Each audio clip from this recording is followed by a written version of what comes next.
Aujourd'hui, on va parler quête identitaire, transmission et héritage culturel. Parentalité et adolescence. Bonjour et bienvenue sur Parentalité et adolescence, le podcast qui vous donne des outils et des clés dont vous avez besoin grâce à des interviews d'experts sur divers sujets autour de l'adolescence. L'adolescence n'est pas obligée d'être synonyme de chaos, alors soyez joie, il y a des solutions. Avant de commencer, si vous n'êtes pas abonné à la chaîne YouTube, n'hésitez pas à le faire dès maintenant pour ne pas manquer les prochains épisodes. Je vous propose de découvrir le média Origine à travers l'interview de ces deux cofondatrices qui parlent d'histoire d'immigration et d'héritage culturel. J'espère que cet épisode vous plaira. Bonjour à toutes les deux. Bonjour. Alors pour commencer, pourriez-vous vous présenter s'il vous plaît? Je commence. Alors moi, c'est Tuan. Je suis la cofondatrice d'Origine avec Shibeti. Ouais, J'ai 27 ans et je suis à la base monteuse vidéo et depuis peu, du coup, un peu cadreuse sur notre projet qu'on va super. présenter peut-être un peu après. Et moi, c'est Shigeki. Je suis du coup cofondatrice d'Origine avec Tuan. J'ai 29 ans et à côté de ça, moi, j'ai plutôt bossé dans tout ce qui était relations clients et gestion des opérations.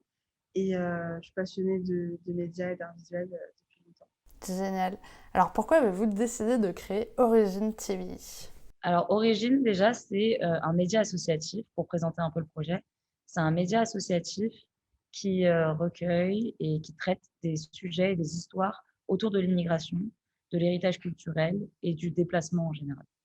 Le but, en fait, c'est de libérer la parole sur ces sujets-là au sein de nos communautés, au sein de nos familles, mais aussi de conserver ces histoires et de les transmettre aux générations futures.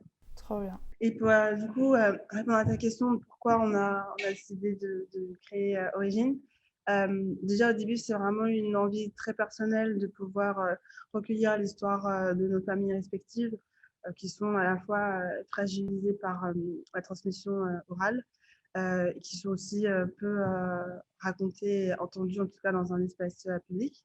Et puis en fait en discutant ensemble et je dis que ça pourrait être intéressant de plutôt travailler sur un projet commun et aussi de parler des histoires de déplacement et d'immigration de manière générale, parce que déjà, entre nous, on a des similitudes entre le parcours de sa famille qui vient du Vietnam et la mienne qui vient du Congo. Donc l'idée, c'était plutôt de parler des différentes cultures et identités qui font la France. Super. Et alors du coup, qu'est-ce qu'on peut retrouver justement dessus? Alors, qu'est-ce qu'on peut retrouver dessus? Surtout des vidéos. Mhm. En fait, le but premier, c'était de retranscrire ces histoires vraiment telles quelles, d'ouvrir une vidéo et de voir en fait comme si c'était ton tonton, ta tata, ta maman, ta grand-mère qui te racontait son histoire en fait. Ok. Des vidéos un peu de storytelling en fait sur ce parcours-là spécifiquement. Mhm. On fait aussi ça avec des familles ensemble. Donc, parfois, c'est juste une personne, mais parfois, c'est la mère accompagnée de l'enfant ou le père ou de plusieurs enfants, parfois la grand-mère. On a déjà eu 3 générations confondues, donc avec une grand-mère, une mère et la petite fille. Et puis ça, c'est pour la partie vidéo. Du coup. Ouais. Et après, on a aussi un site internet où on a des articles. Ça peut être des portraits de personnes justement immigrées ou descendants d'immigrés qui ont des projets entrepreneuriaux. Mhm. On peut aussi avoir des articles plus vraiment sur de l'actualité ou sur des concepts qui sont liés justement aux enjeux liés à l'immigration et au déplacement. Et on a aussi toute cette le contenu éditorial qui est aussi disponible et adapté aux réseaux sociaux. Donc, on est essentiellement présente sur Instagram. Et là aussi, on traite de différents sujets, soit avec un côté vraiment très édito, soit un côté plus de recos pour justement transmettre aussi d'autres ressources pour aller plus loin sur les questions qu'on traite sur nos vidéos. Super. Et un autre truc qu'on fait, donc qu'on ne retrouve pas forcément directement sur notre page, mais on a commencé à organiser des événements. Hey, c'était tellement ma prochaine question. Incroyable. Ouais, Tu voilà, lis dans mes connecté. pensées. En fait, on s'est rendu compte qu'occuper la sphère digitale, c'était important parce que ça nous permettait de, de, de- d'atteindre un maximum de personnes. Mais par contre, on s'est rendu compte aussi qu'en étant physiquement avec les personnes et en parlant pendant nos événements ou en faisant des projections de nos vidéos et de faire des débats par la suite avec des personnes concernées, il y avait beaucoup plus de profondeur dans les sujets qu'on traitait. Et donc, du coup, c'est pour ça qu'on veut aussi un peu sortir de la sphère digitale et occuper un peu plus la sphère associative de manière physique, donc à travers ces événements-là, des ateliers souvent, ou alors des projections de nos vidéos qu'on a fait. Génial. Du coup, maintenant, chacune à votre tour, est-ce que vous pouvez un petit peu nous parler de votre adolescence? Ah, ben, j'ai pas de mémoire en plus. Sous un angle précis ou... Toi, est-ce que tu as envie de nous raconter un petit peu sur ton adolescence? Comment vous l'avez vécu? Est-ce que c'était plutôt cool? Est-ce que c'était une période sans embûches? Ou est-ce que vous avez vécu plutôt un peu des péripéties un peu compliquées?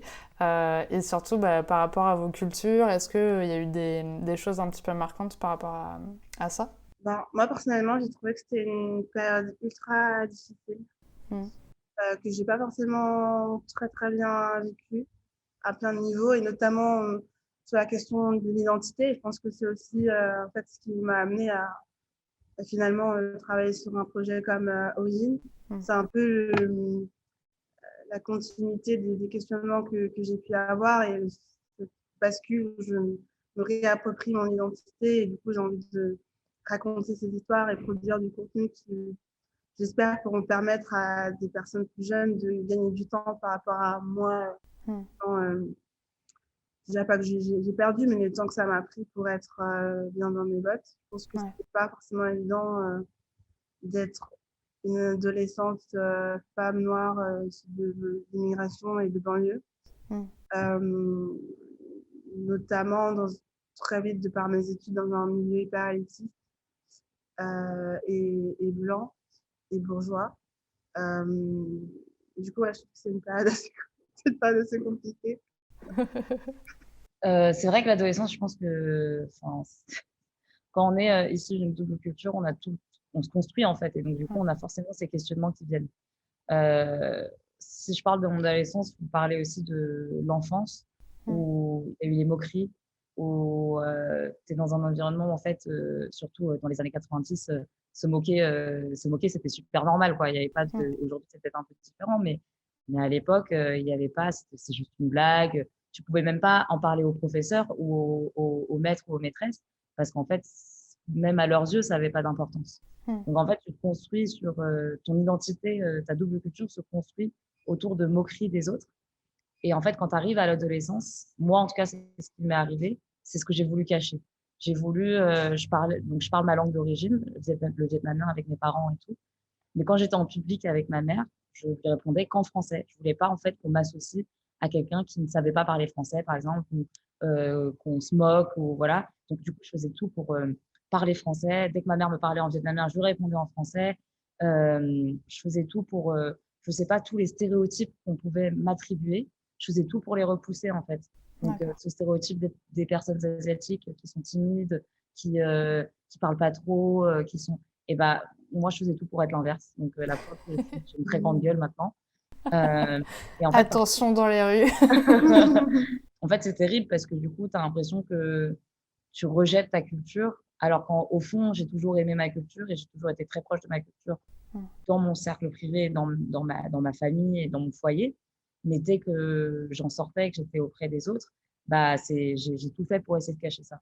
Et j'ai l'impression, pendant mon adolescence, d'avoir joué un double jeu, en fait, constamment. Mm. Face à ma famille et face Aux à autres. mes amis ou à mon entourage, euh, à l'école et tout ça. Et, en fait, c'est là où vraiment, je pense que ce que disait Shigeki sur le, la continuité de ces questionnements, c'est ce qui fait aussi que je fais ça aujourd'hui, c'est qu'en fait, je me construis enfin en une seule personne et pas en deux personnes.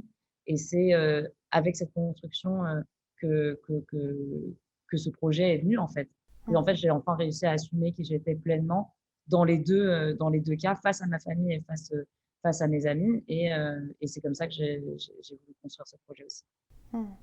Et du coup, pour toutes les deux, vous n'avez pas forcément voulu renier vos origines. Vous avez essayé en fait d'équilibrer un petit peu les deux choses au quotidien, c'est ça? Quand on était ado, tu veux dire? Ouais. Ben, je pense que c'est pas tant ni renier ni équilibré, c'est plutôt vraiment, comme je dis, avoir le sentiment d'une double vie. Quand j'y repense, je pense pas que j'avais pas honte fondamentalement de ma culture. En plus, j'étais plutôt très fière et les Congolais sont plutôt très très fiers de leur culture. Donc, j'ai été éduquée à être fière de ma culture. C'est juste que c'était dans mon cercle privé familial parce que c'était le cercle qui pouvait comprendre ça. Mais quand j'étais, on va dire, à l'extérieur de ce cocon familial, je mettais plus ma casquette de franco-française bien intégrée et je voulais pas qu'il y ait des choses qui me ramènent au fait que j'étais étrangère parce que techniquement, même si je suis née en France, je suis pas née avec la nationalité française, donc j'étais considérée comme étrangère D'accord. juridiquement parlant. Et du coup, c'est plus ça, et du coup, c'est pas vraiment un équilibre parce que l'équilibre, je pense, c'est plus ce vers quoi on tend là. Mais personnellement, quand j'étais ado, c'était pas du tout équilibré. Et en plus, c'était pas du tout sain. Donc, Hmm. comme rapport finalement à ces deux cultures. Et en fait, si je peux rajouter aussi, en fait, dans les 2 cas, c'est compliqué parce que tu reviens dans ton cercle familial et moi, mes parents, ils sont nés au Vietnam, ils ont grandi au Vietnam. Enfin, ils sont très conscients de qui ils sont et de leur identité et Mhm. même s'ils sont vus comme étrangers en France, bah, en fait, eux, ça leur va parce qu'au final, oui, ils sont enfin, c'est pas leur pays d'origine et leur pays d'origine, c'est le Vietnam. Nous, on est nés ici. Donc du coup, on a aussi cette galère de se dire: «Mais en fait, je suis française, je me sens française, mais bizarrement, quand je vais à l'école ou quand on me sort des petites blagues et machin, bah, en fait, j'ai pas l'impression d'être considérée comme française. Quand on se tire les yeux devant moi pour me faire une blague, bah, j'ai pas l'impression d'être considérée comme française. Et à la fois, bah, tu rentres chez toi et tes parents, ils te disent que tu te comportes trop comme une française, en fait, que en fait, tu as des réflexions, des manières de parler, voilà, il y a des manières de faire qui se feraient pas forcément dans la culture d'origine, qu'on a appris de la France, du coup. Et en Mhm. fait, on est constamment, enfin, en tout cas, moi, l'adolescence, c'était ça. Aujourd'hui, je pense que j'arrive mieux à avoir cet équilibre, comme tu dis aussi. Mhm. Mais dans mon adolescence, c'était ça. C'était constamment jongler entre deux chaises et en fait, d'avoir l'impression de devoir choisir, en fait. De Mhm. devoir choisir entre deux camps qui sont, bah, qu'au final, tu n'as jamais choisi parce que tu es né comme ça, t'es né dans ce pays et personne ne te l'a imposé, quoi. Et est-ce que vous êtes toutes les deux reparties dans vos pays d'origine? Enfin, je peux pas vraiment dire de pays d'origine, mais de pays d'origine de vos parents? Ouais, moi beaucoup moins que Tuan. Je suis allée 2 fois dans ma vie. Une fois à 16 ans et une fois 4 ans après. Et du coup, ouais, j'ai pas le même rapport à mon pays d'origine, justement, parce que quand je l'ai découvert, j'étais déjà, euh, j'étais déjà assez grande et assez sociabilisée française pour, en tout cas, ne pas être du tout reconnue comme une vraie Congolaise là-bas. Ok. Et du coup, ça t'a fait de la peine ou c'était comment tu t'es sentie? Bah, c'est juste que du coup, c'est dur de se positionner parce que ici, on me rappelle enfin, il y a plein de choses, d'éléments, d'événements qui me rappellent que je ne suis pas considérée comme une Française par moment. On me renvoie justement à cette identité, la question de tu viens d'où, etc., la culture d'origine. Et puis quand tu vas là-bas, en fait, là-bas, tu es blanche, en fait. Tu même pas française, tu es blanche, en fait. Et, et ouais, du coup, tu es toujours un peu le cul entre deux chaises. Tu sais pas trop. C'est comme si tu n'appartenais jamais à 100% à l'ensemble. Tu n'es jamais vraiment reconnu comme, comme faisant partie du groupe auquel les autres personnes te renvoient. Donc, je sais pas si c'est. Pour moi, c'est même pas de la peine, c'est juste ça donne mal à la tête, en fait. Parce que tu sais même pas comment toi te définir. Du coup, tu te Ouais, définis selon à qui tu parles, tu vois. d'accord. Et ouais, comme elle a dit, moi, j'y suis beaucoup plus allée. Du coup, la première fois, j'avais 2 ans. Et après, j'y suis retournée à peu près tous les 3 ans, 2, 3 ans, toute mon enfance et mon adolescence. D'accord. Euh, donc, en fait, j'ai un peu grandi aussi au Vietnam. J'ai passé beaucoup d'été là-bas. J'ai vu le pays évoluer, j'ai vu les mentalités évoluer là-bas. Donc, c'est vrai qu'on n'a pas le même rapport au pays. Par contre, ce qui est un truc qui est vrai, c'est que peu importe le nombre de fois où j'y vais, moi aussi, je suis considérée comme Mm. une Française quand j'y vais. Et en Mm. fait, et pourtant, moi, je parle vietnamien en plus complètement. D'accord. Mais c'est juste, en fait, je leur ai demandé une fois, mais comment vous savez que je suis pas d'ici? Parce que mes 2 parents sont vietnamiens, donc sur mon visage, ça ne peut pas se lire. Ouais. Et je parle la langue, et en vrai, je la parle bien, donc je voyais pas où était. Et ils m'ont tout de suite dit, mais en fait, ça se voit comment tu te tiens, comment tu marches, comment tu es habillé. Enfin, juste en fait, ça se voit directement, tu vois. Et c'est intéressant de se dire qu'en fait, dans même ta posture, ils arrivent à te différencier. Euh, mais oui, j'ai un rapport au pays qui est, pour le coup, moi, j'adore aller au Vietnam. On y va, on va d'ailleurs dans nos pays d'origine toutes les deux cet été. Trop Donc, bien. ouais, très cool. Et, et en fait, ouais, c'est comme une deuxième maison pour moi. Il y a un côté où effectivement, on se sent pas complètement chez soi parce que je n'ai pas grandi là-bas et je le sens bien. Mais il y a aussi, je pense, il y a un truc assez fort de se mouvoir dans un monde où tout le monde te ressemble et tu fais plus partie de la différence, tu vois. Ouais. T'es juste, tu ressembles plus ou moins à tout et ta différence, elle est seulement dans ta personnalité et pas forcément dans tes traits, ta couleur de peau, la forme de tes yeux, quoi. Et du coup, tout ça a fait que vous aviez envie quand même de permettre à d'autres gens, à travers des interviews, de parler de leur culture et de transmettre quand même tout ça, sachant que peut-être d'autres personnes se sentent aussi tiraillées comme ça entre deux cultures. Ouais, complètement. Enfin, l'idée, c'était déjà ouais, de donner la parole aux principales personnes concernées, donc immigration, pour qu'elles puissent raconter leurs histoires et que après les personnes aussi, qu'elles soient encore une fois immigrées ou d'immigrés, puissent se les réapproprier et puissent aussi, que ça puisse les accompagner dans leur construction identitaire et dans l'image que ces personnes-là peuvent avoir de leur culture, des cultures des autres, et qui est une image façonnée par les médias mainstream ou les personnes qui racontent des histoires, elles ne savent pas du tout de quoi elles parlent. C'est en fait, moi je le dis souvent, si j'avais eu ça dans mon adolescence, en fait, peut-être que ça m'aurait fait gagner beaucoup de temps. J'aurais pas perdu autant de temps à essayer de jouer un double jeu, à essayer de me chercher.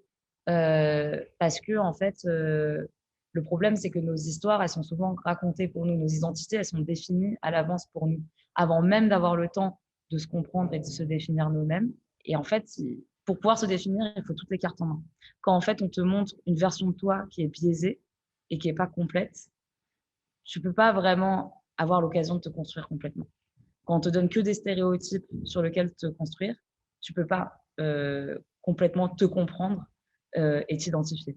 Donc du coup, nous, ce qu'on veut faire, c'est montrer qu'il y a une panoplie d'histoires qui se ressemblent ou pas, mais sur lesquelles, en fait, chaque personne va pouvoir s'identifier. On va pouvoir écouter une histoire et se dire, en fait, ça ressemble à l'histoire de ma mère. Ah, ça, la discussion qu'elles ont entre mère et fille, c'est quelque chose que je me suis toujours demandé, tu vois, et de pouvoir, à partir de l'histoire personnelle de quelqu'un d'autre, pouvoir essayer de s'identifier à notre propre histoire. Trop bien. Du coup, on arrive à la question pour les auditeurs, justement. Avez-vous un message à transmettre aux personnes qui nous écoutent aujourd'hui ? Déjà, il faut aller regarder les épisodes d'Origine TV. Et non, je pense que c'est le message, je dirais que c'est important de pouvoir être à l'écoute et être empathique et justement écouter les expériences des personnes concernées par la bouche des personnes concernées pour mieux les comprendre. Moi, ce que j'aimerais dire, c'est de ne pas hésiter à pousser la communication dans la famille, en fait. Une des raisons aussi pour laquelle c'est aussi difficile de se construire en tant qu'enfant issu de l'immigration, c'est que nos parents ont vécu beaucoup de traumas en venant, en se déplaçant. Et c'est des choses, en fait, dont on ne parle pas assez dans nos communautés. Donc, parfois, on grandit, on ne sait même pas d'où on vient ou pourquoi nos parents sont là, dans quel contexte ils sont venus, qu'est-ce qui leur est arrivé quand ils sont venus. Pour pouvoir comprendre notre lignée familiale et notre histoire familiale. Et donc ça je pense que c'est important de pousser la conversation. Ma mère, il y a eu plein de moments où elle n'a pas voulu s'exprimer. Je reposais la question, jusqu'à que j'ai une réponse. Et donc aux parents de rester ouverts à ça et d'écouter en fait quand nos enfants ont besoin de réponses, de leur apporter. Et aux enfants de ne pas hésiter à faire confiance à nos parents pour s'ouvrir et communiquer là-dessus, quoi. Super message, j'adore. Et du coup, pour finir, comment pouvons-nous suivre les aventures d'Origine ? Est-ce que vous êtes présente sur les réseaux ? Ouais, complètement. On est sur Instagram, origine.tv, sur YouTube aussi, Origine TV, et on a un site internet, origine.tv. Super, hyper facile, on adore. Voilà. Mais merci beaucoup les filles d'avoir accepté mon invitation sur le podcast. J'espère que les auditeurs seront ravis de découvrir votre média et trouveront des réponses à leurs questions. Merci à toi. Merci d'avoir regardé la vidéo jusqu'au bout, j'espère qu'elle vous a plu. N'hésitez pas à la partager autour de vous et on se retrouve la semaine prochaine pour un nouvel épisode. À bientôt.